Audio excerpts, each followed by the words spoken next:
I died on a Tuesday. At least, that's what my husband Michael told everyone when he held my beautiful memorial service 3 days later. What he didn't expect was for me to walk through the doors of St. Mary's Cathedral on Saturday afternoon, just as he was about to say I do to his secretary Amanda. My name is Sarah Williams, and I'm about to tell you how I came back from the dead to destroy the man who tried to erase me from existence. It started 6 months ago when I began noticing small changes in Michael's behavior. We'd been married for 8 years, and I thought I knew every one of his moods, every expression, every tell. But suddenly, my husband of nearly a decade felt like a stranger. He started working late more often, coming home after I'd already gone to bed. When I'd ask about his day, his answers became vague and distracted. He stopped touching me casually. No more hand on my back as he passed behind my chair. No more quick kisses when he left for work. No more absent-minded hair stroking while we watched TV. You seem distant lately, I said one evening in March, as he scrolled through his phone instead of watching our usual Friday night movie. Is everything okay at the firm? Michael looked up from his screen with the expression of someone who'd forgotten I was there. What? Oh yeah, everything's fine. Just a lot of pressure with the Henderson merger. You know how it is. I did know how it was.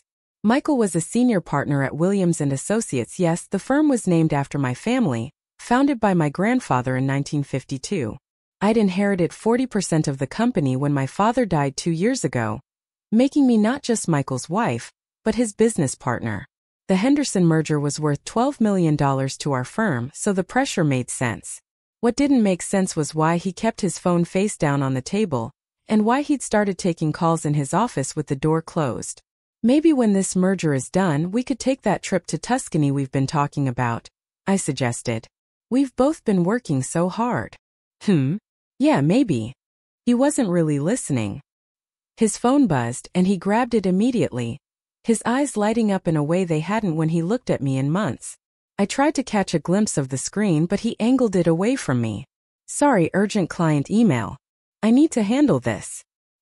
He disappeared into his office, and I heard the low murmur of his voice through the door. Not the sharp, professional tone he used for business calls, but something softer, more intimate. That night, I lay awake listening to Michael's steady breathing beside me, and tried to convince myself I was being paranoid. We'd been together for 10 years total, dated for 2 years before marrying. We'd built a life together, a business together. He wouldn't. He couldn't be having an affair. But the evidence kept mounting. I started paying closer attention to the little things. The way he showered immediately after coming home from work, even on days when he claimed he'd been stuck in meetings all afternoon. The new cologne that replaced his usual scent. The gym membership he'd suddenly renewed after 2 years of letting it lapse. Most damning of all was his phone. Michael had never been secretive about his device before. I knew his passcode, had borrowed it countless times to check emails or make calls when my own battery was dead. But now he'd changed the code, and he never left it unattended. Can I use your phone? I asked one morning when mine was charging upstairs.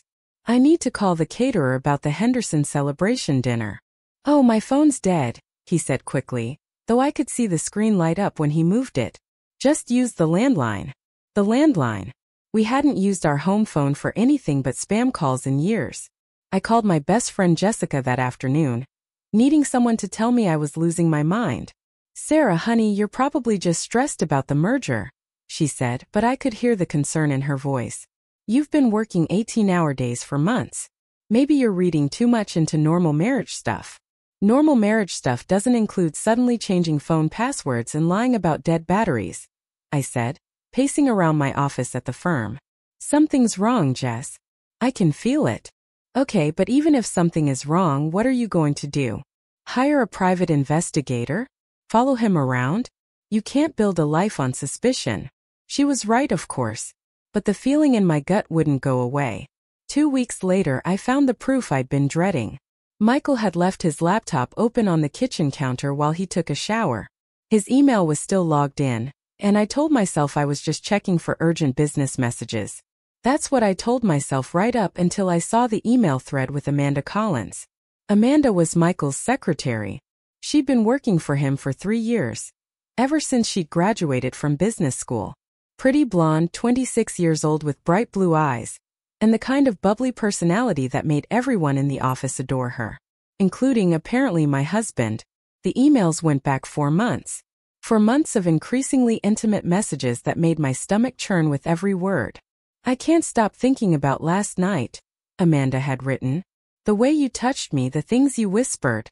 I've never felt anything like this before." Michael's response: "You drive me crazy, Amanda. I count the hours until I can hold you again. Sarah has no idea what real passion looks like." I sat down hard in the kitchen chair, the laptop sliding slightly on the counter. For months, while I'd been planning our anniversary dinner, worrying about his stress levels, picking out new bedroom curtains he'd said he loved, he'd been sleeping with his secretary. But it got worse. I scrolled through more messages, each one a knife twist in my chest. They weren't just having an affair. They were planning a future together. "I looked at engagement rings today," Michael had written just 3 days ago. "I can't wait to make you my wife. Sarah won't be a problem much longer." Amanda's reply: "Are you sure this will work? What if she doesn't sign the papers?" "She'll sign. I've already spoken to the lawyers about the quickest way to dissolve the business partnership. Once she's out of the picture, everything will be ours." Out of the picture. The phrase echoed in my mind as I continued reading, my hands shaking as I scrolled through their plans to destroy my life. They'd been researching divorce lawyers, discussing how to minimize what I'd receive in a settlement. Michael had been secretly moving assets, setting up offshore accounts, preparing to leave me with as little as possible. But the most chilling part was how casual they were about it, as if I were just an inconvenient obstacle to be removed rather than a human being whose life they were destroying. I printed every email, every message, every document I could find. Then I closed the laptop and sat in my kitchen, surrounded by evidence of my husband's betrayal, and tried to figure out what to do next. The smart thing would have been to call a lawyer immediately, file for divorce, fight for my share of our assets, expose their affair to everyone at the firm. But I was paralyzed by the magnitude of the betrayal. This wasn't just infidelity. It was a calculated plan to steal my life's work and leave me with nothing. Instead, I did something stupid. I confronted Michael directly. He walked into the kitchen 20 minutes later, hair still damp from his shower, humming softly to himself. He looked happy. Happier than I'd seen him in months. The irony wasn't lost on me. "We need to talk," I said, gesturing to the printed emails spread across our kitchen table. Michael froze when he saw the papers. His face went through a series of expressions: shock, panic, anger, and finally, something cold and calculating that I'd never seen before. "You went through my private emails," he said. "Not denial, not apology, not explanation. Just accusation. You're having an affair with Amanda. You're planning to divorce me and steal my share of the company." "I'm not stealing anything. The firm was struggling before I came along. I've built it into what it is today." The audacity of his statement took my breath away. My grandfather built that firm. My father expanded it. I inherited it, and I made you a partner because I love you. Loved you. Your family built it, but I made it profitable.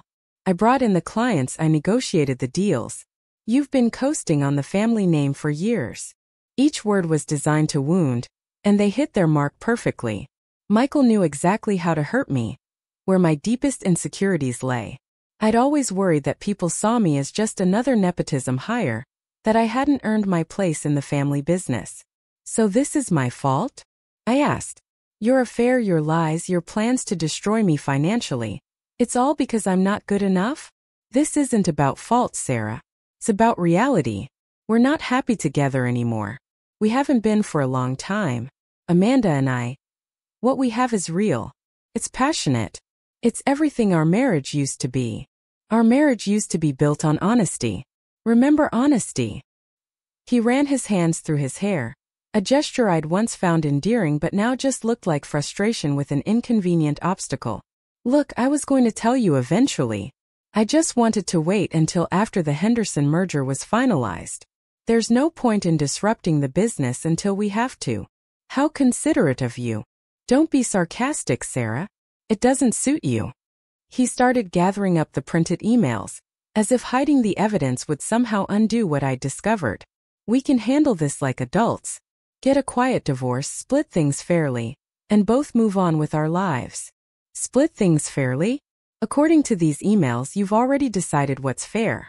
Which apparently is nothing for me and everything for you and Amanda. You'll be fine. You've got your trust fund, your family connections. You don't need the firm to survive. The casual dismissal of everything I'd worked for, everything my family had built, everything that mattered to me, it was like being slapped. The firm is my life, Michael. It's my legacy. You can't just take it away because you've decided you prefer a younger woman. I'm not taking anything away. I'm offering you a clean break. Take the trust fund money, find something else to do with your life. Something that actually suits you. And what exactly would that be? I don't know. Charity work? Interior design? One of those things rich women do when they don't have to work for a living. I stared at him, this man I'd shared a bed with for 8 years, and realized I was looking at a stranger. Maybe I always had been. Get out, I said quietly. Sarah Dash. Get out of my house. Get out of my kitchen. Get out of my sight. This is my house too. Not anymore. You want to be with Amanda? Go be with Amanda. But don't expect to keep living here while you're planning my destruction. He gathered his things without argument, which somehow made it worse. There was no fight left in him, no regret, no last-ditch effort to save our marriage. He'd already moved on emotionally. He was just waiting for the paperwork to catch up. After he left, I sat alone in our house, my house now I supposed, and tried to process what had just happened. In the span of one afternoon, I'd lost my husband, my business partner, and my entire future as I'd imagined it. But I wasn't ready to give up. Not yet. I called Jessica first, then my lawyer, then my accountant. Within 48 hours, I had a team of professionals working to protect my interests and uncover the full extent of Michael's financial manipulations. What they found was worse than I'd imagined. Michael had been systematically draining our joint accounts for months, transferring money to hidden accounts that only he could access. He'd refinanced our house without my knowledge, using forged documents with my signature. He'd even taken out a life insurance policy on me worth $2 million, naming himself as the sole beneficiary. Mrs. Williams, my lawyer said during our emergency meeting, I have to ask, has your husband ever made any threats against your physical safety? The question caught me off guard. Physical threats? No, nothing like that. Why? The pattern of financial behavior, combined with this substantial life insurance policy, it's concerning. These are often red flags in cases where domestic situations escalate to violence. I laughed, though there was no humor in it. Michael's not violent. He's too refined for that. He'd never get his hands dirty with anything as crude as physical assault. I was wrong. 3 days later, I was driving home from a client meeting when my brakes failed on a steep hill. I managed to steer into a guardrail instead of oncoming traffic, but the impact sent me to the hospital with a concussion and 3 broken ribs. The police called it an accident. Brake failure, they said. These things happen with older cars, but my car was only 2 years old, and I just had it serviced the week before. Mrs. Williams, the mechanic who examined my car, said quietly, I probably shouldn't be telling you this, but those brake lines didn't fail naturally. Someone cut them. My blood ran cold. Are you sure? 20 years in this business, ma'am. I know the difference between mechanical failure and sabotage. I reported it to the police, but without concrete proof of who had tampered with my car, there wasn't much they could do. They filed a report and told me to be careful. That night, I called Jessica from my hospital bed. I think Michael tried to kill me. Sarah, you're hurt and you're scared. Don't let your imagination run away with you. The brake lines were cut, Jess. Someone wanted me to crash. But why would Michael? I mean, if he wants a divorce, trying to kill you seems like a pretty extreme solution. She was right. It did seem extreme. Until I remembered the $2 million life insurance policy. I was released from the hospital the next morning with strict instructions to rest and monitor my concussion symptoms. But instead of going home, I went to my office. If Michael was escalating from financial theft to attempted murder, I needed to move faster than I'd planned. I worked with my lawyer to file for immediate divorce and an emergency injunction to freeze all of our joint assets. I changed the locks on our house and hired a security firm to install cameras and an alarm system. I even hired a private investigator to document Michael's affair and his attempts to hide assets. But none of it was enough. 2 weeks later, I was found unconscious in my office by the cleaning crew. The doctors said it was carbon monoxide poisoning. Apparently, there had been a leak in the building's heating system. Just another accident. Just another near-death experience that could have happened to anyone. Except the building's heating system had been inspected and certified safe just 1 month earlier. I was getting closer to the truth and Michael was getting desperate. The third attempt came while I was staying at Jessica's house, thinking I'd be safer away from my usual routines. Someone broke in while we were both asleep and turned on the gas in her kitchen, then disabled the smoke detectors.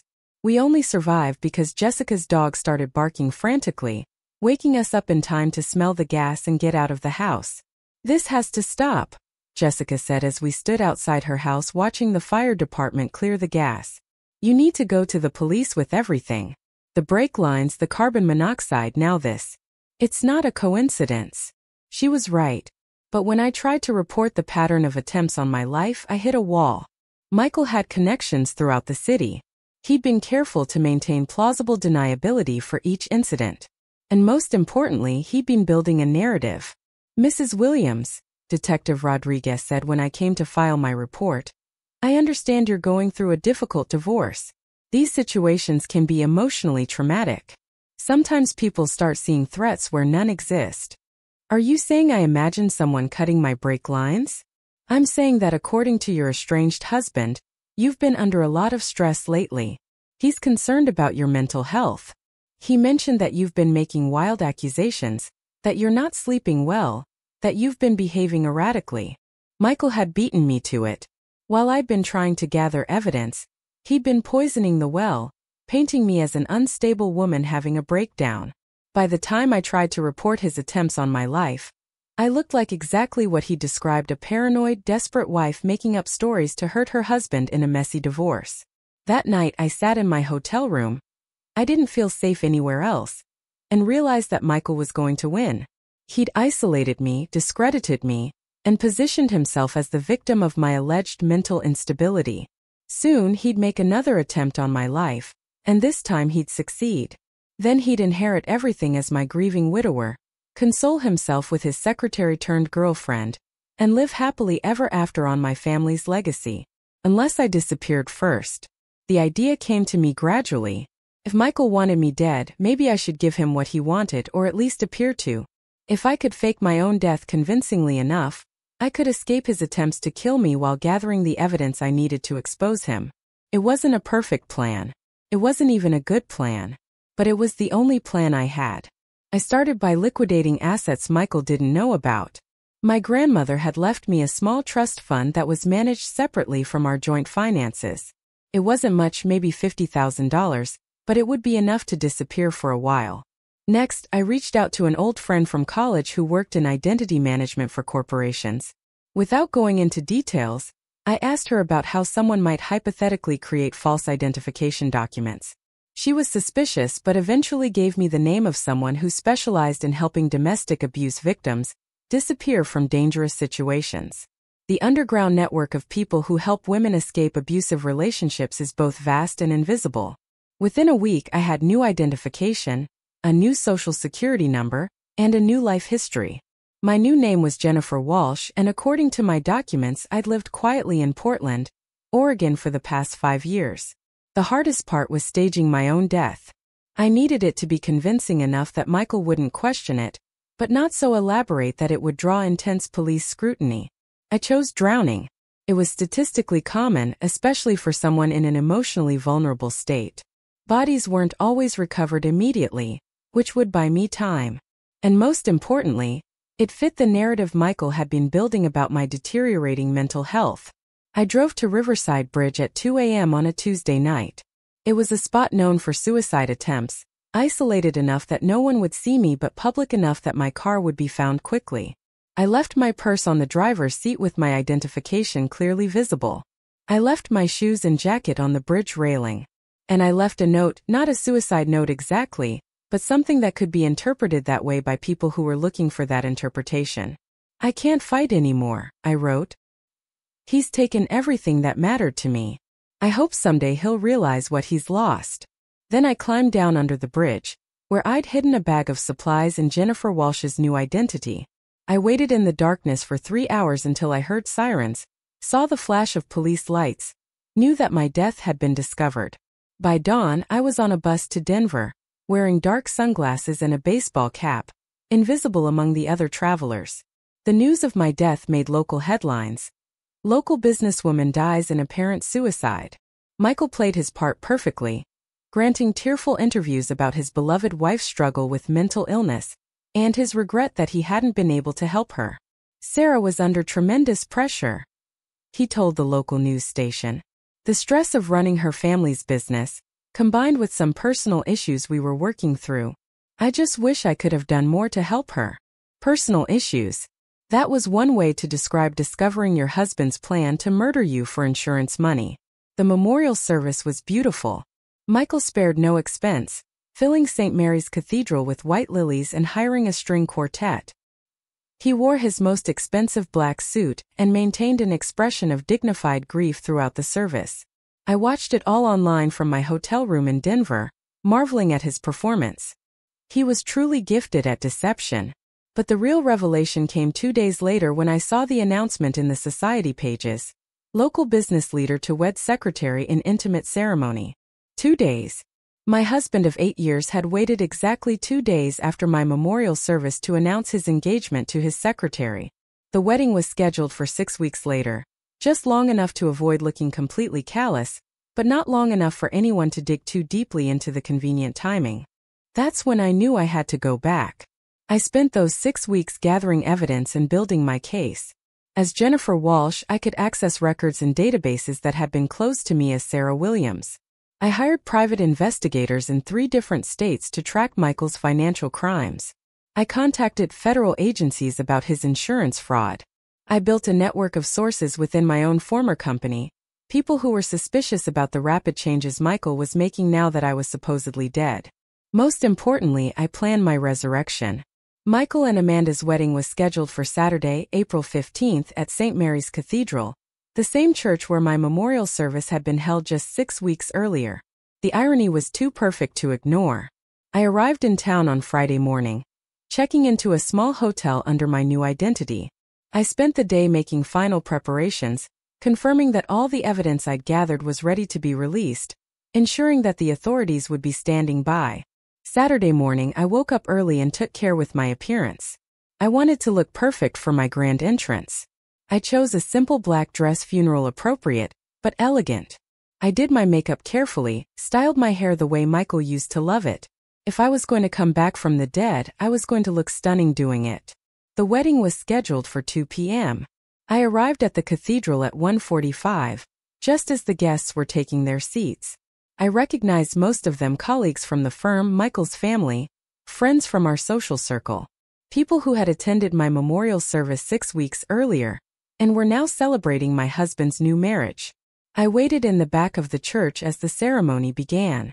Amanda looked beautiful in a dress that probably cost more than most people's cars, a dress bought with money Michael had stolen from our joint accounts.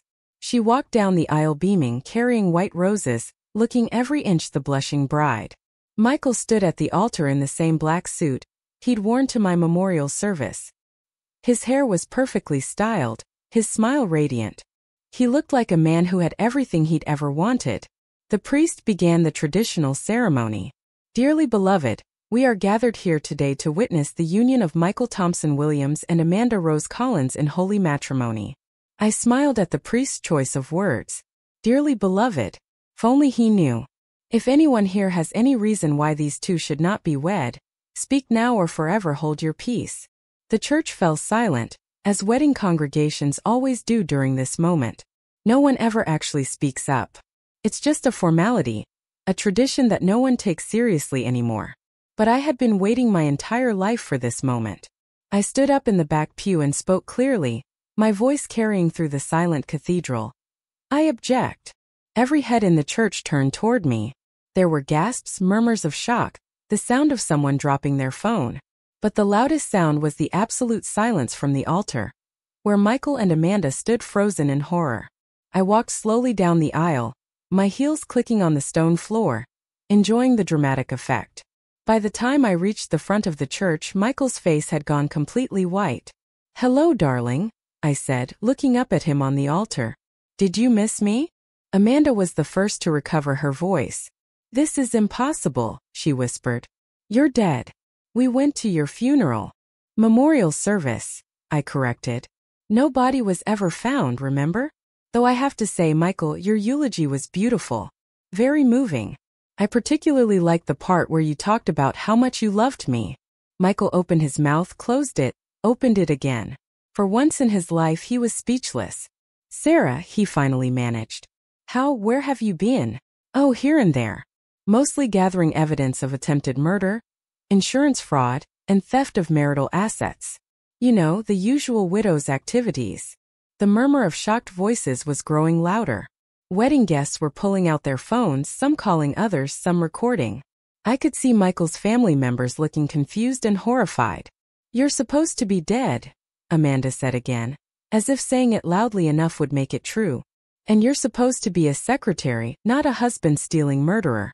Life is full of surprises." I turned to address the congregation, most of whom were still staring at me like I was actually a ghost. "I'm sorry to interrupt what I'm sure was going to be a lovely ceremony, but I thought you should all know that the groom tried to murder his previous wife. That would be me for insurance money. The brake lines on my car were cut. Someone tried to gas me twice. It's been a very eventful few months." Michael found his voice. "Sarah, you're clearly unwell. You've been missing for weeks. Everyone's been worried about you. Everyone's been worried? Is that why you're marrying your secretary 6 weeks after my supposed death? Is that why you cleaned out our joint accounts? Is that why you forged my signature on insurance documents?" I reached into my purse and pulled out a thick folder of documents. I have bank records, email correspondence, evidence of fraud and attempted murder. I also have federal agents waiting outside who are very interested in talking to you about insurance fraud across state lines. As if on cue, the church doors opened and FBI agents entered, badges visible, moving purposefully toward the altar. "Michael Thompson Williams," the lead agent said, "you're under arrest for conspiracy to commit murder, insurance fraud, and theft of marital assets." The next few minutes were chaos. Amanda was screaming about how this couldn't be happening, how they'd planned everything perfectly. Michael was trying to maintain his dignity even as they handcuffed him, insisting that I was mentally unstable and that none of this was real.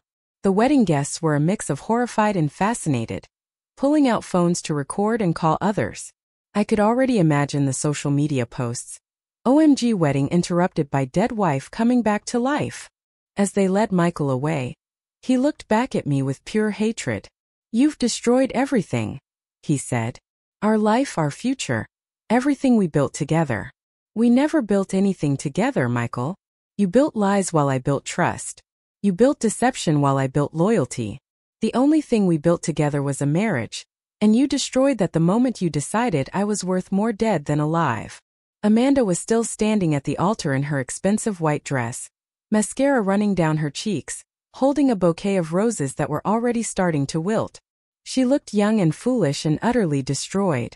"Did you know?" I asked her. "About the murder attempts?"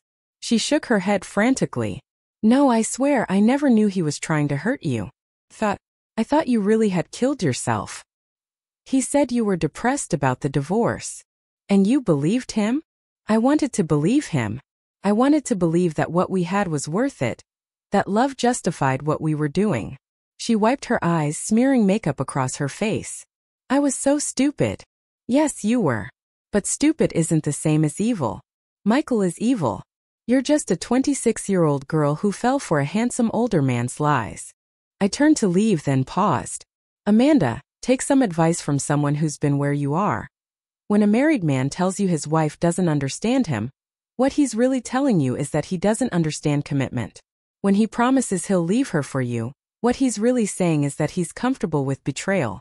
And when he asks you to keep secrets, what he's really asking is for you to become complicit in deception." The investigation that followed exposed the full scope of Michael's crimes. He'd been running financial fraud schemes for years, using his position at the firm to steal from clients and cover his tracks. The attempted murders were just the latest escalation in a pattern of criminal behavior that went back to before we'd even met. Amanda testified against him in exchange for a reduced sentence. She received 2 years probation for her role in the financial crimes. Michael was sentenced to 25 years in federal prison for attempted murder, insurance fraud, and racketeering. The firm survived the scandal barely. I restructured it completely, bringing in new partners and implementing oversight systems that would prevent future fraud. It took 3 years to rebuild our reputation, but we emerged stronger and more ethical than before. I never remarried. The experience with Michael taught me to be cautious about trust, careful about letting people close enough to hurt me. But I also learned that I was stronger than I'd ever imagined. Strong enough to fake my own death, gather evidence against a killer, and rebuild my life from nothing. 5 years later, I still use Jennifer Walsh as an identity sometimes when I travel. It's useful to have a completely clean background for certain business deals.